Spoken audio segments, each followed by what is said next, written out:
तो कुछ vice versa mistakes हमारे कुछ सादा लोग इंसान, सादा लोग भाई कर रहे हैं, जो कि इनके लिए बड़ा एक प्रॉब्लम बन रही है। जैसे कि मैं 2 एग्ज़ाम्पल्स आपको देने जा रहा हूँ, फैमिली वीज़ा की और वर्क वीज़ा वालों की।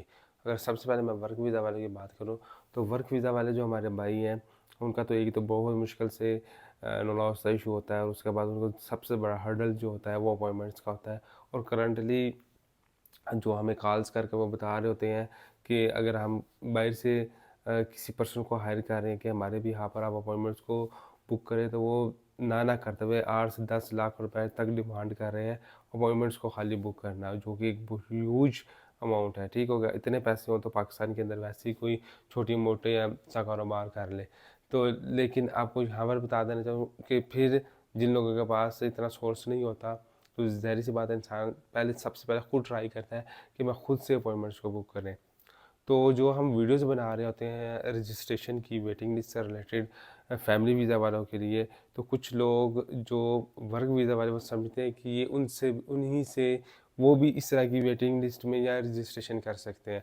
तो वो क्या करते हैं, वो बीएलएस के अकाउंट में जाते हैं, वहाँ पर आईडी बनाते हैं। आईडी बनाना और रजिस्ट्रेशन करना दो मुख्तलिफ वेज़ हैं। ठीक हो गया, आईडी आप बीएलएस में जाते हैं, क्रिएट एंड लॉगिन, जो क्रिएट एंड आईडी होता है वो करते हैं, तो उसके अंदर आप अपने पासपोर्ट की डिटेल, अपनी पर्सनल डाटा आप वगैरह मेंशन कर देते हो, तो वहाँ पर आपकी आईडी बनती है। आईडी बनने के बाद आपको रेगुलरली बीएलएस पर वक्त देना पड़ता है, फिर जाकर स्लॉट्स ओपन होती हैं, तो फिर आप जाकर बुकिंग कर सकते हैं। ठीक हो गया, तो आईडी बनना एक बिल्कुल सेपरेट वे है।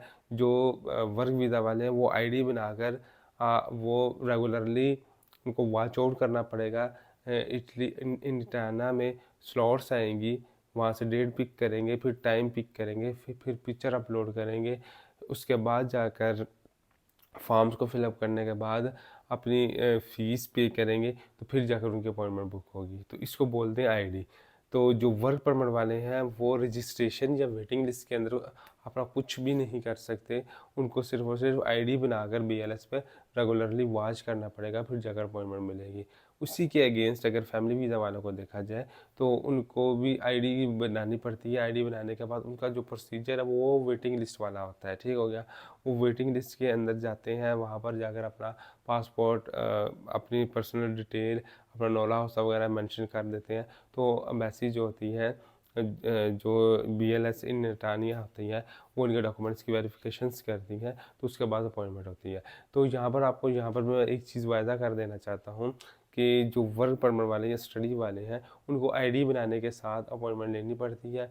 उसके अगेंस्ट अगर देखा जाए फैमिली वालों को, उनको जस्ट रजिस्ट्रेशन करनी पड़ती है और उनका वेटिंग लिस्ट में नाम चला जाता है। तो ये दो मुख्तलिफ तरीक़ाकार से अपॉइंटमेंट्स आती हैं, तो ये आप मिक्सअप कर जाते हो। अक्सर हमें कॉल आते हैं कि भाई मेरा नॉलेज इशू हुआ है, मेरा स्टडी वीज़ा आ गया, तो मेरी भी आप वेटिंग लिस्ट के अंदर नाम डाल दे। तो ऐसा नाम नहीं डलता, सिर्फ और सिर्फ फ़र्क जो फैमिली रीयूनियन वीज़ा वाले हैं, सिर्फ उनकी रजिस्ट्रेशन हो के उनकी वेटिंग लिस्ट के अंदर चीज़ें जाती हैं, तो उनके अपॉइंटमेंट्स आती हैं। आप लोगों को वही पुराने तरीके की तरह अपॉइंटमेंट्स को अवेल करना पड़ेगा।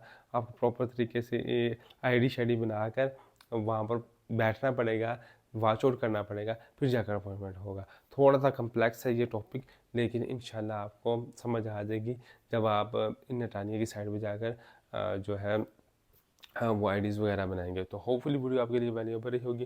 डॉक्यूमेंट्स की checking, form of attestation, translation, form filling से रिलेटेड असिस्टेंस चाहिए हो या रजिस्ट्रेशन करनी हो, या तो आप हमसे जो है वो कॉन्टैक्ट कर सकते हैं। नेक्स्ट वीडियो तक के लिए अपना ख्याल रखिएगा। अल्लाह हाफिज़।